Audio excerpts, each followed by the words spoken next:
Hello and welcome to Anatomy of Us, a show dedicated to bringing real help to real couples. I'm your host, Melanie Studley. What's up, guys? My name is Seth Studley. I'm a licensed marriage and family therapist, and together we are high-performance marriage coaches. We are cutting through the bullcrap and creating a movement of happy, healthy, badass couples all over the world. Let's go! This episode contains explicit language that is not very good for tiny ears. So if you're with your kids, put your headphones on. Take it away, Mom and Dad. It's time for the show. Let's go.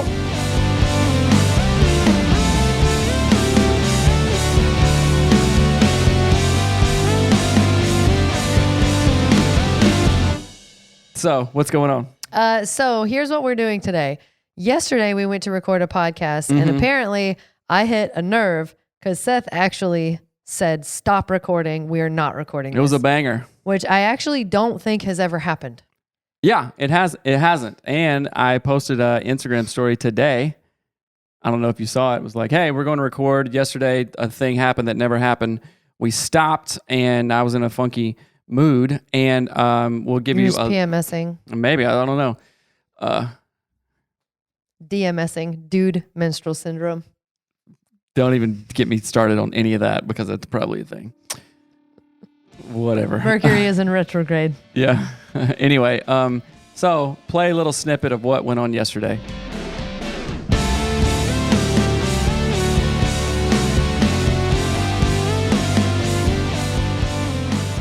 There was someone I was talking to. I think it's actually a lady in our women's group. Yeah. Where she was like, it doesn't matter what the topic is, what time of day, what time of year, anything. If I say something that I'm frustrated with, it always turns into, well, I'm more frustrated and you just don't know. Right. And so what Well, I think for couples there, that reflects like a need for more communication and a need for just like more processing of stuff, right? yeah, but what I'm saying is that every time I tell you something is bothering me, it becomes about you. So I'm going to reframe that because I don't want couples to do that. It does not happen every time. It happened a little bit yesterday, but like my actions. When's the time before that I've told you I've been bothered by something? Tons of Or times. I We have tons haven't- of conversations around that, and usually it ends in action, right? Like yesterday, we cleaned stuff for like all day. You know what I'm saying? And I wasn't saying, okay, I'm dismissing all of your feelings, only hear about mine. Like I talked about your feelings, and I said, you know what? I feel frustrated too. So that opened up. It's like this. It's like say that I haven't eaten for 12 hours, and you come up to me and say, dude, let's eat. I'm so hungry. And then I go, oh, I'm hungry too. Yeah. You know what I'm saying? Rather than just like me watching you eat. Does that analogy make sense? No. I can get what you're saying, but I don't think it makes sense. I'm going to go back to where I think two different problems lie in this. And I wrote it to you in the email that I wrote this morning and this is something I think a lot of couples deal with. That's why I'm bringing it up. But one of the things is that you use my frustration as the domino for finally voicing your frustration. Right. Which negates whatever I've just said. So it's like, hey, Seth, I stubbed my toe. Well, did you see that I cut my toe off? My toe is off. Right. And so now you're not at all concerned about that I stubbed my toe. You're not attuning to me about it. You're not getting me a Band-Aid. You're not like, oh, like, shoot, let me get you an ice pack. You're just like, look at my toe. And my toe has been cut off longer than yours. I just didn't tell you about it. And that's the thing that I think, one of the things that's bothering me so much in this pattern, again, this is me sort of identifying a pattern and being like, let's figure this out, talk through how to change it. Because it does turn into this, well, you think you're frustrated or overwhelmed, and then you repeated this sentence, I make all the money. Cut that. Don't say that in the show. I'm absolutely not cutting that. No, that's a dynamic. No. Seriously, cut that. I'm not having that in there, and I'm not going to do that. I don't think it's good. I don't think it's good. To tell the truth? Because I think it's let's see. This is a thing that many women hear from their husbands. You don't want me to talk about it? Do you know how many wives I've sat on the Zoom calls with or on the phone with who say, my husband just repeats to me, I make all the money. You should be happy. You should be thankful. Why aren't you thankful? I'm not going to have that in there. So are we going to edit it out or stop? What's the point of not having it in there? Because I don't want it in there. That's why. For what? Like what?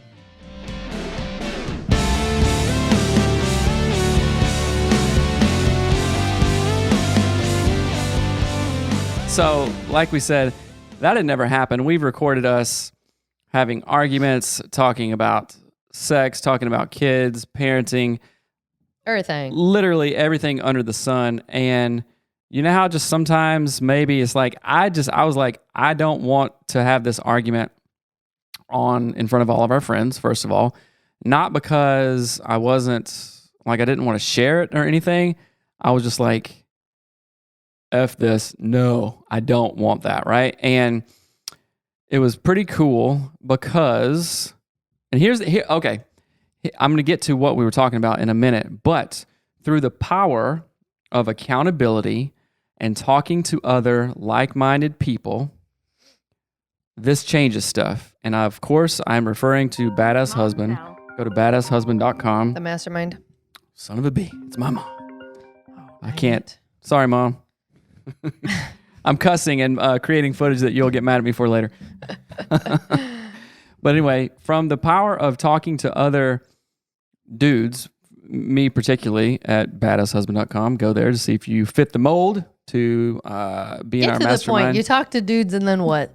And it really shed some light on some stuff. And part of that, I was like, yeah, it hit a nerve with what we were talking about. And I shouldn't have said that to you, first of all. So I'm sorry for that. And talking to other dudes helped me with that. And I kind of, we figured out what it was. Like I was embarrassed to a degree that I said, like, I make all the money. Like, I don't make all the, we couldn't do what we do if it weren't for both of us. You see what I'm understanding? You understand what I'm saying? Yes, I do. We couldn't do I what have we do. always understood that. I know. Don't touch me. Oh boy, she's still mad. Now you're PMSing. We Pre-Melanie syndrome. Pre-Melanie. Pre-Melanie Studley. Ooh, That's just it. you were a Reichert pre-Melanie Studley. So anyway, we couldn't do what we do in anything. See what I'm understanding? Yeah, see what I'm understanding? If we weren't both showing up. Mm-hmm. You understand? Not the podcast, not coaching, not the mastermind groups, certainly and foremostly, principally, just reminding myself of like Miss Kev on stage, principally, we couldn't do a family. Specifically. Yeah, specifically. We couldn't do our family stuff. Mm-hmm. And we had a conversation about that in the mastermind, which they're all kick-ass husbands. And they're like, yeah, we would be shit without our wives, family-wise. You know what I'm saying? And that is a real compliment to the wives who are stepping up and showing out, which you do every single day.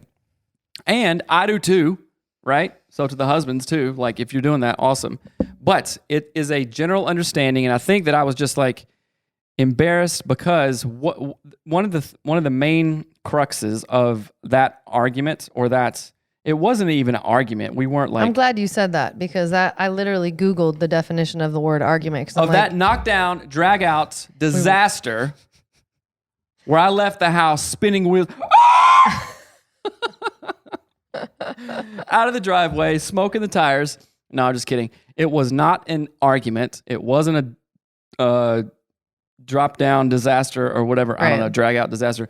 It was a thing that we had to resolve. Conversation. It was a conversation, unpleasant conversation. However, conflict delayed is conflict multiplied, and I knew that. And you had said something that I interpreted completely the wrong way. And men and women do this all the time. My mastermind dudes, we talked about it this morning, was like, yeah, we take things our wives say to mean a whole completely different thing. And wives do this too, so I'm not just What was the thing? It was when you were saying like that you weren't happy in the where you are in life kind of thing, which is another thing. And I'm going to try not to go into too many tangents, but it's all connected. If you're not happy in life right now, that doesn't mean that you're doing something wrong, you're not working hard enough, or you haven't achieved the goals. It means you want more. Ed Milet has this great line. It's like, dude, I want more. I don't go, and no one goes to a restaurant and takes one bite of the juiciest damn steak ever and goes, I'm good. That's enough, and pushes their plate away. Right. They dig in for more, right? And after we go whitewater rafting at our live event, Badass Husband Mastermind, we're going to a steakhouse, and I cannot wait. We're going to Jack's. I made reservations for like a bunch of dudes. It's going to be like awesome. That'd be really cool. So anyway, and you better dang it believe that I am going to take more than one bite of the steak that I order. You understand what I'm saying? So what you said, I took as I am not providing for you. I don't work hard enough. I haven't done enough. And you're not happy. And I was like, well, shit. Then what am I doing? You know what I'm saying? And I didn't say that to you and all this stuff, but it hit a nerve in me that goes back. Remember, I wrote you, so Melanie wrote this long email to me, like, hey, figure this out. And I replied, and I said, I think that what you tied into goes back to something in my childhood, which is almost nothing, right? I vacuumed. Well, I don't know. It was maybe like 6 or 7 or 8 or something, right? A kid wanting to help his mom out with the chores. I was excited, and I see this in our kids.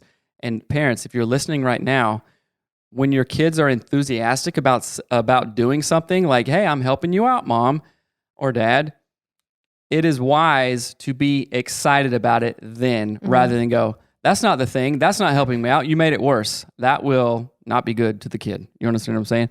And so when I was like 6, 7, or 8 or something like that, I was vacuuming, and my mom was probably stressed out, and she was less than thrilled that I was vacuuming. And she said, and she's like, oh, I was like, oh, don't you like it? And she was like, I could tell, you could just read the room. And she's like, oh, well, sometimes you don't do the best job. You know what I'm saying? And again, that's nothing. She wasn't ugly. She wasn't mean. She wasn't sarcastic.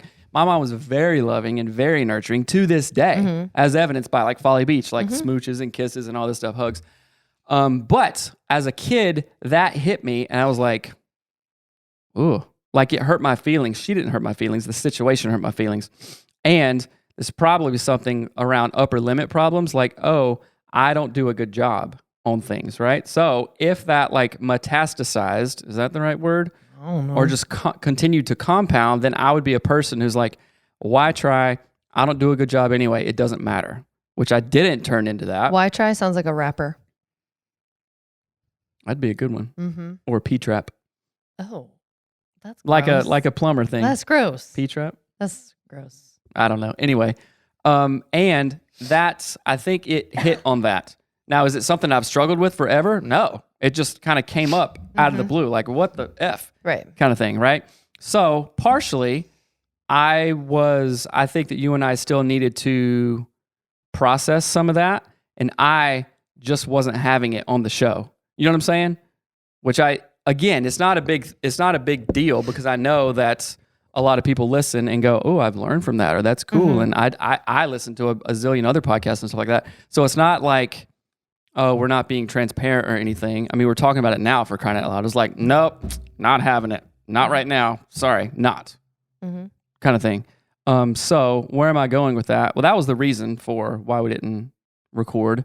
And then just talking about it and figuring it out now, just because you said those things, just because you were in that frame of mind, which some of that had zero to do with me. 2 of our kids, like, tore up the house. None of it had anything to do with you. Well, and elaborate. That's what guys get that wrong all the time. So elaborate on that more. That's what I was trying to point out in the first time we went to record the episode yesterday, was that I wanted to title it like, what the hell are we fighting about? Because what I was trying to do, so again, I'm going to reiterate what you might have already seen in the first clip, is like, Tough tore apart the laundry room. Hattie then proceeded to tear apart her bedroom after we had cleaned for hours. And she was just trying to like take her little decorations down. And she When you say tore apart, they weren't mad. No. Just, she just like took everything down to try to rearrange it. And then you turn around and her whole room was like in shambles. Like I came upstairs and I thought everything was clean, and literally it was a tornado everywhere. And I was like, what? Yeah. What is this? Yeah. So that's what we like. It was a compilation and a combination of, you know, Tough doing the thing, Hattie doing the thing. And I was talking to Seth about it and trying to just communicate like, this is overwhelming and I'm really frustrated. Also, we have visitors coming out to stay with us, and it's embarrassing to me how our house looks. Like, even if it's anything from Tough taking apart the closet or whatever. And I was looking for, oh man, yeah, I know, it's such a bummer. I wish the Tough hadn't done that, and I'll help you clean Hattie's room. I was looking for like, I hear you, I see you, I'll help you. But what I got was this like weird, and you weren't mad, you weren't like yelling or anything weird like that. You just were like, you could see a shift where you started to get offended, and it was very clear to me that what I was saying was being totally interpreted through a different lens, which is to be expected. But what ended up happening that made me so frustrated is that there's a pattern of when I say something that bothers me, you make it about you. And that was what I was trying to say was like, I'm telling you I'm upset about this thing and I want like attunement. But now you're saying, well, it's all about how you just made me feel, right? You know? And so that's where, and I sent that in the email, like I see a pattern of this when I actually come to you, unless I'm hurt or grieving a death of somebody, when I come to you with just like emotional duress or whatever, you make it about something that you have or haven't done. And it doesn't end up being about my emotions in that minute. Which is, I think, what we talk about being differentiated. And man, most of the guys that I talk to, most of the men, the husbands, feel some sort of responsibility like for their wives. Of course, like, yeah, we're supposed to provide and protect and all that stuff, right? That is a responsibility. That is your responsibility. You're supposed to show up and kick ass and do your best. However, it is more difficult when we feel emotionally responsible. And then that's nothing that you ever have told me. Like, hey, Seth, be responsibly for me emotionally. No woman has probably ever said that unless you're crazy. But I don't know why. Like, why do a lot of guys think that way? And it's maybe an assumption to a degree. You simply live in the world of the 10,000 things.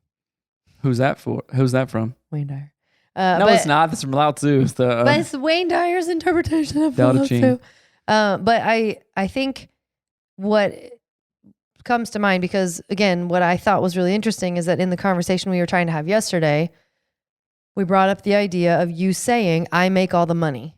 Right. And that was how, somehow it spiraled from Tough tore apart the closet, I need help, this is frustrating, to all of a sudden it's about Seth and how much money Seth makes and how he makes all the money. And so it's really crazy because it's like women, this happens across a lot of relationships. It happens with many clients that we work with, where if the wife is a stay-at-home mom of any type and the husband leaves the home to work and the wife has any type of like, I'm unhappy with this or I want help with this, it turns into an I make all of the money. And we're like, where the hell did that come from? Right. And man, this could be 8,000 podcasts. I was kind of like grinning when you were saying that because there was this Saturday Night Live skit a long time ago and Will Ferrell was the dad. And he's like, I drive a Dodge Stratus, a Dodge Stratus. And they're like, what is it? What are you talking? It's everybody around the dinner. You should look it up. You should. It's like, I feel like I've seen it when I was really young. Yeah. And the daughter is there and the mom's like, well, I don't know. But it's that like same type of thing because I think, geez, I didn't think we'd be going here, but guys, I think culturally are told, hey, go do that. Go make all the money, kill yourself by trying to make a bunch of money, right? That makes a happy wife. That makes fine kids. That makes all this stuff, right? And then when we do what we think we're supposed to do, like 100%, and we're not getting that return or like at least normalized expectation. We're like, I did what I was supposed to do and you aren't happy. Why are we having things? What is this? It's like, being told that you want to drive to Los Angeles, for 20, you've told me you want to go to LA for 20 years straight. I'm like, okay, I'm going to do all this stuff. I'm going to make all the arrangements. And then I drive you there and you're like, I'm not happy. You're like, I thought that I was on the right track for this whole damn time. What are you telling me? Right? So there's frustration, there's impatience there. Sounds like drama to me. That just sounds like drama. I'm going to say what I see. Drama? Yes. So here's the conundrum that I find myself in. Okay. Is that I just want to find attunement with you. I want to be able to say, whoa, I am really frustrated about this. I didn't think that this is how we would be living. Like I thought that we would have a different whatever and this age group of our kids and I whatever. And now all of a sudden it's, I drive a Dodge Strata. Stratus, by the way, get it right or pay the price. So that would be like the LA example. And guys, listen to this. That would be just like the LA example, us getting to LA and it not being everything you thought it would be. Mm-hmm. You're like, there's 8 million people here. There's more. Everyone's a street magician. Everyone's a street magician. And is trying to sell me an album. And it smells like weed. And pee. Pee. I think pee stinks. I think weed smells good though. Hot, crusty pee weed. And pee also, and it's, so you were telling, like, oh my gosh, I didn't think it'd be like this. What? How dare you? I drove you all the way down here. You were supposed to be 100% happy and all this stuff, right? So it is listening to what you say. Now, if you're like a super bitch about it, then that would put me on the defense, right? What? Super bitch is a great name for an artist. It's probably one. That's what I was thinking literally just now. That is pretty good. Super bitch gets stuff done. Did we just write the next Missy Elliott track? Or yeah, I think so. But anyway, what you're wanting in that is not to be like having to fake that you like LA or anything. Right. You just be like, oh no, I'm glad that we're here. Right. It's just a different vibe than I thought it would be, kind of thing. Why can't we hold hands? Well, your space is not all your space. So that makes a lot of sense to me. I basically just figured out my own thing. But here's the deal. Like now I do not feel free to actually tell you how I feel. After this podcast, if you re-listen to it, then you can.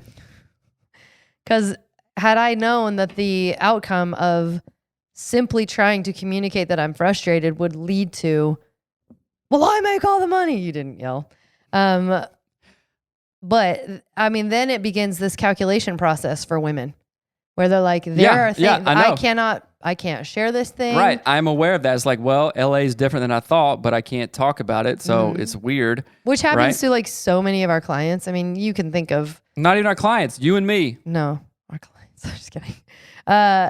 We are our own coaches. That's exactly right. That's why I always say our podcast is our therapy session. I said that first. One of us leaves out dramatically and the other one doesn't. Nice. But what was the thing I was going to say? I don't know. So then I wrote an email to you after, it was actually before we tried to record. I wrote an email, and one of the things I said in the email I think is really, really important. Like, and this came from, I'm going to say a swear word right now, the book Rich as Fuck by Amanda something. And it's such a family show. It's such a good book. And she talks about, it's all about money and a money mindset stuff. And she's just hilarious. She's like the Paris Hilton of whatever, but I love her. And she's like, you can have a ton of great things and still want more and not be a terrible person. And that was kind of, and I actually wrote that in my email to you. I'm like, I can love where I'm at right now, but still be surprised at where I'm at and desire more. Right. And that is exactly how I feel every single day. I don't think I've ever told you this. When I come down our steps of this house, I put my arm around the banister thing to turn to go into the kitchen and say, I love this house every single morning. That's good. Because I love this house. And it makes me really happy to be here. Now, I didn't know that 2 days ago. Because someone was too busy trying to be on Real House Husbands of Seattle. Real House Husbands of Maple Valley, Real Washington. House Husbands of King County. I I make all the money. I did not do that, so don't lead people to believe that. But it's just interesting because I think that in that email that I wrote to you, I communicated that and how I think that changing that, I don't know, there's an awareness that I want men to understand and to see, and I want women to understand and to see. And I always go into conversations with Seth knowing that we are going to misunderstand each other far more and far faster than we understand one another. That's my default, is that he is not going to understand me and I'm not going to understand him. And I'm going to think he means one thing and he's going to think I mean one thing, and we're not going to mean the same thing at all. But I want to emphasize this for men. I would love for you to start thinking the same way, because I've noticed that when you say the same way, you're not meaning the same way as you. I mean the same way that, like, by default, we're going to misunderstand each other. Yes. Misinterpretation is the first step. You know what we need? We need Google Translate. They have things like that. But yes, I've wanted to make an app like that forever. Like, I wanted to make an app that Seth and Melanie Translate. Whatever, sure. But I just think, what? Actually, that is a huge role in coaching. Yeah. Oftentimes, we are the translators between our clients. So-and-so First we have said to this. decode said the this. language. Decode the language. I'm like that lady on the movie when the aliens come and she puts her hands up. Some sort of like invasion movie I'll never watch because aliens scare me. Oh, She I looks watch like it me. on a plane. I watch all the weird movies on a plane. She looks like me, whatever that lady's name is. She's got I red don't know. hair. But anyway, talking about coaching for a minute, that is how... Arrival? Yeah, I think it's Arrival. Looks too scary. It's not. Anyway. But she's also in Enchanted. That's how I Ever like seen her. Independence Day? A date! Yeah, Independence Day was scary. You want to know the scariest one? Signals. Freaky ass alien hand. And I used to go into our small bathroom in that house and be like, if an MF and alien hand comes under that door, I'll be dead. That was my whole Would you thought. fight the alien? I'd have no option, but I would die. You just pour water on. You could spit on it. They're like 6 feet tall and green. They died with water. Mm-mm. Aliens ain't so tough, are they?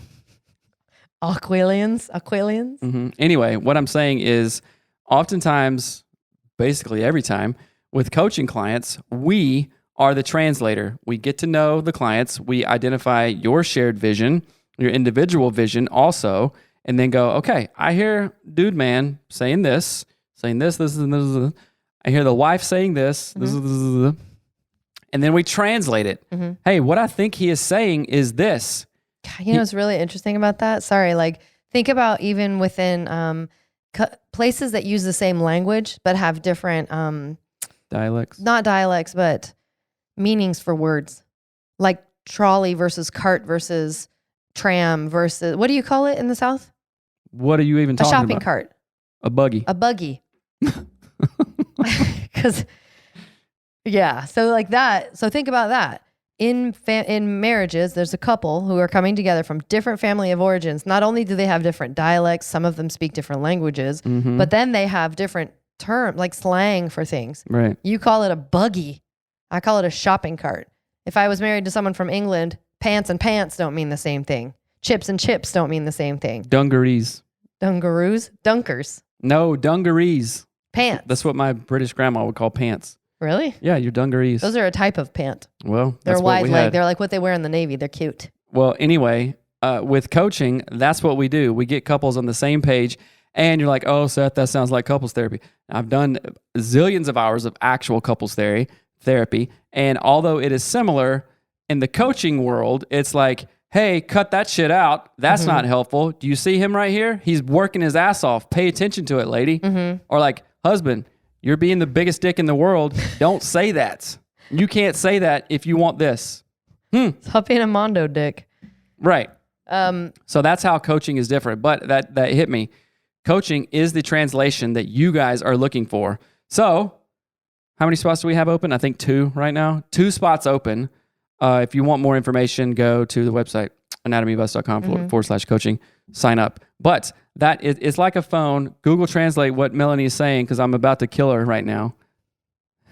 Drama. Drama's fun, girl. Apparently. Oh, yeah, like you.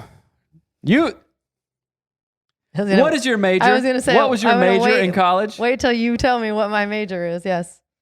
Theater, voice, and expressive arts. Expressive God. arts. Get out of here. Oh, yeah. No one was drama in your cohort I have to go of high rehearse. school people. Yeah, I know. I'll be at the cast party. Anyway, what are we saying? So that's why we had some trouble yesterday, but obviously we worked it out. There was no yelling. There was no crazy name calling. There was frustrations being aired, which is fine, right? And guys, you don't have to take what are you doing? I'm trying to read. I actually wanted to see if I could read my email. I'm talking about a monologue and now you're reading email. I wanted to see, Riva and I were talking about this, okay? So before we got on this recording sesh, Riva and I were on like a 3-hour phone call. We just are friends now, so all we do is chat. We talk about aliens. We talk about skinwalkers. On the clock, we talk about ghosts. We talk about cults. It's Anyway, she and I were talking about this, and we were talking about how important it, like how people don't know how to do this because it isn't modeled anywhere. And so I literally was like, I would be curious if it worked to read the email that I wrote you so people can hear how I talk to you when you're actually mad, or vice versa, right? If it was the other way around, but I'm going to replace the word mad with just frustrated and not knowing what to do, right? We've all been there like, okay, what the F? I literally don't know what to do. That's a long email, so I don't know if you want to. Maybe we can summarize it. Like you started out with. Well, let me just read the first. I will like kind of skip through it. Those two paragraphs. Yeah. So this says, this is literally the morning after we had this whatever, and we had kind of gone about our day doing things. But I said, hey, I feel like that's really important to follow up with a few key things that stood out to me regarding our conversation yesterday. There are patterns that I have seen over the years that are harmful but very sneaky and will end up with you feeling hurt and me feeling unloved. Before I dive into that, I want to say that I am proud of how hard you work and all that you do. I trust you to be a good and loving father and husband, and that means the world to me, so thank you. And then I dive into it. Says, the first pattern that I see, which has been in our marriage since day one, is the unfortunate and inappropriate merging of my show of emotions and your sense of self-worth. So that was the first one. And then it's a paragraph about that. It says, the second pattern is the I don't tell you things that bother me because it's wise. And then I go through saying, let me be very clear. Right. And I said, if you don't share, I can't care. Which is something that came to my head yesterday, where I was like, if you don't tell me what's bothering you in little tiny, like in little doses, I can't care about it. I don't know about it. I'm not aware of it. If you don't share, I'm unaware. If you don't share, I can't care. I cannot read your mind. And so sharing is caring. And then Care Bears. I love the Care Bears. So then it says the third thing is perpetual I make all of the money thing you keep telling me, which again, I say you keep telling me, but that's over a period of years, not like every day. Right. And then I have a sort of a wrap up thing. And here's the very last paragraph. It says, here is what I want to see. And it has a lot of different components to it, because we're not only talking about our life and our family and our parenting and our marriage, but our businesses. We are entrepreneurs together. We're a couplepreneur. So I said, here's what I want to see. Each Monday, we share 5 things that we are both thinking about working on for the rest of the week, and we ask each other something like this. Is this the best use of my time this week? Or do you think these projects will be helpful to work on this week? And then we both remain open to changing our projects based on what is needed for our business, not based on what we want to work on. And so again, this is like, I'm establishing, it's the AOM sandwich method, like positive thing, criticism or whatever, and then positive thing. Constructive feedback. Yeah, constructive feedback. But then I think most importantly, at the end of this, I didn't read the whole ending, but at the end I say, this is actually what I want it to look like. I want to be able to share my feelings with you. We both know we're on the same page. We both know we're trying to grow. We're leveling up. New level, new devil. We both know that about everything we're working on. And so we show up for each other and show out for each other. And each day, like, we have these things that, like, I don't know, there's like markers of success, and I want to start hitting them together. And so I wanted to read just snippets of that for you so that you could see that's actually how I talk to Seth. And again, that was at the tail end of a disagreement or frustrated feelings. It's very calm and calculated and loving and kind, even though it's communicating something that's hurtful and has been bothering me for a long time. Some of these things have been happening forever, like in our entire marriage for almost 18 years. But that's not a reason for me to be like, oh yeah, well for 18 years. I feel like I sounded like, snap into a Slim Jim. That's what I felt like. Just Randy Macho Man Savage? I don't know. Yes. But just like underwear and a meat stick. Snap into a Slim Jim. That kind of went. This is a meat stick. Underwear and a meat stick. To a meat stick. Oh boy. A Slim Jim, I meant. Oh geez. Okay. So yeah, hopefully that's helpful. I think modeling and like actually sharing our real process. Guys, I want you to do one thing. Share this show with your friends. Can you do that for me? Can you If share? you can't, you don't have the friends you want to have. That sounds funny, but that's true. That's true. But I would really appreciate it. Like, hey man, do us a solid. Hey lady, do us a solid. Share the show. Just share it with one friend right now. Okay, thank you so much. I'm not going to talk about that anymore. But talking about this in real time, sharing with you, sharing our emails back and forth, it is actually something that we do. We're not just talking about it. We are actually doing it and living it, Right. which is cool. It does work. I'll tell you that.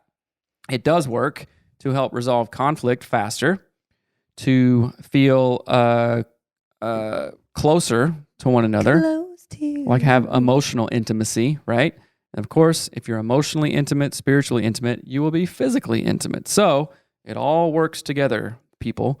Hopefully we gave some insight to dudes and also to the ladies. And one thing that we kind of didn't talk about is this is to the guys. Share your feelings.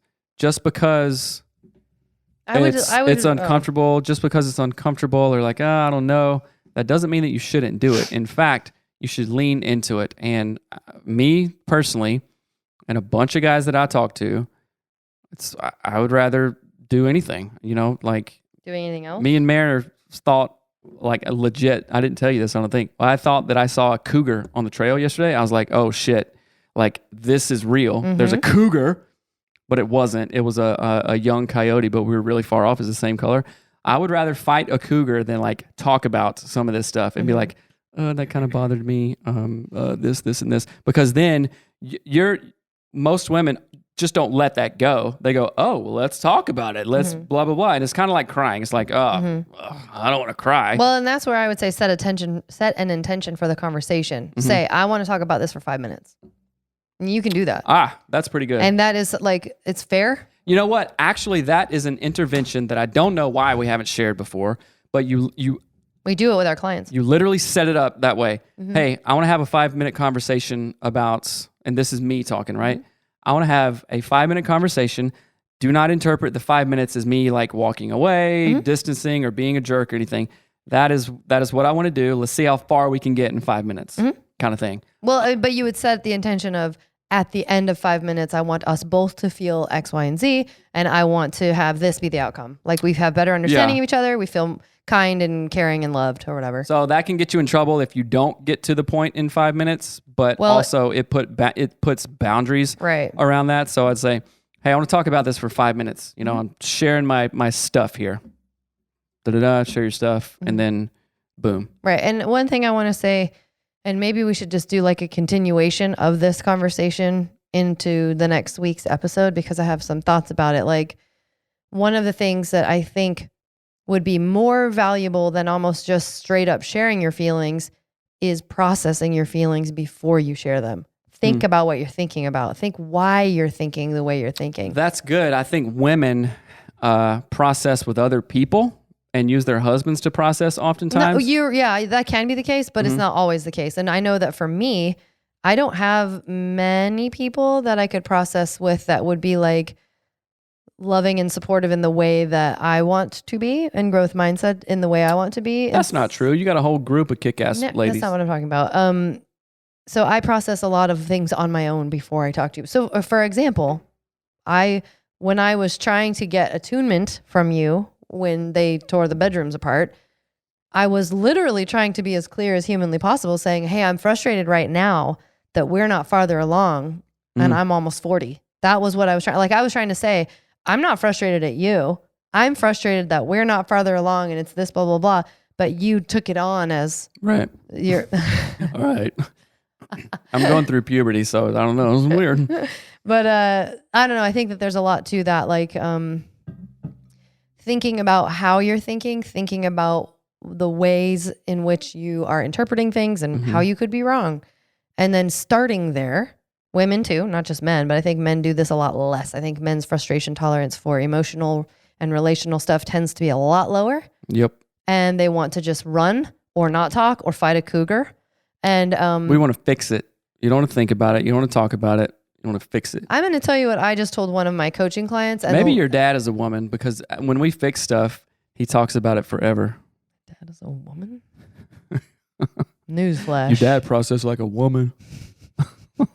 That's funny. But let me say something I said to one of she's a coaching client and she's in women's group coaching. And we were talking about, she said, I'm amazing at running away from things. And I said, listen, every time you run away, all that tells me is you haven't learned the lesson, and guess what's going to happen? You're going to run into that idiot lesson again and again and again. It's like deciding that passing 4th grade just isn't worth it. So every time you walk back into that school building, the school building of life that basically comes at you no matter what, you're always in 4th grade. You're perpetually 9. Conflict delayed, conflict multiplied. It's called conflict multiplied. Yeah. And that goes so deep, like family of origin stuff. Yeah, we just don't. Just like, oh, don't fix it. Don't literally fix it. Right. Don't think about it. Sweep it under the rug. And then, oh, how interesting. Next time you walk over that same spot, you trip on your stupid idiot face because you swept that giant thing under the rug. That's right. It doesn't work. It doesn't help. It's not good. It doesn't work. It doesn't help. So hope this is helpful. We'll continue the conversation in another show. Thank you guys for walking with us. I hope it's good for the guys and for the ladies as well. Like I said, I want you to share the show. That is a literal favor for me. If you're like, I want to do Seth the Solid because he's a cool dude. Share the show. Share the show. Also, if you have questions about coaching, please share the show. Yep. Email us hello@anatomyofmarriage.com or go to the website Anatomy of Us. You guys, we got 2 spots open for coaching and mastermind group stuff. You talking hot? You talking white hot? Red hot? The conversations we've had this week only have just been phenomenal. So if our you call yesterday with the Tuesday ladies was amazing. I know, it's so cool. It's like it always is though. There's this thing out here that two years ago we didn't know was out there, but now we do, and it's awesome. What are you talking about? The mastermind 2 years stuff. Ago? Yeah, like I wasn't in a mastermind 2 years ago. I didn't understand him. We knew about he a mastermind. Didn't understand me. Right. We knew about masterminds, but were we in one? No, I got in one, started kicking ass, and then we started our own masterminds. And it is a thing that you don't know how good it is until you get into it. It's like, oh, I'm not in one, so I don't know anything about it. And then you get in one and you go, where's this been all my life? Right. It's like only knowing a broom. I'm looking at a broom right now and somebody giving you a Dyson and you're going, a Dyson stick vacuum. A Dyson stick vacuum. You're like, forget about brooms. What? How long has this vacuum been a thing? Well, basically since 1923. And I think that's vacuum specialist over here. I don't know. I saw a quote or something like that. But that's like that's real. Like, oh, I didn't know that I could have a relationship like that with other like-minded dudes and women. That's crazy. Right. And it's just a thing. So go to badasshusband.com or women's group coaching, anatomyofus.com/women's group coaching. See if you're a good fit. We will get you onboarded right away. We love you guys. Thank you. And share the show. All right. Talk to you later. Bye. Thanks for listening to Anatomy of Us. This podcast is produced by my mom, Melanie Studley, and hosted by my dad, Seth Studley. Our show is edited and published by our producer, Reva Hansen, from Creative Media Support. Special thanks to our Patreon members that get an extra episode every week. Thanks for watching. Love you. Bye.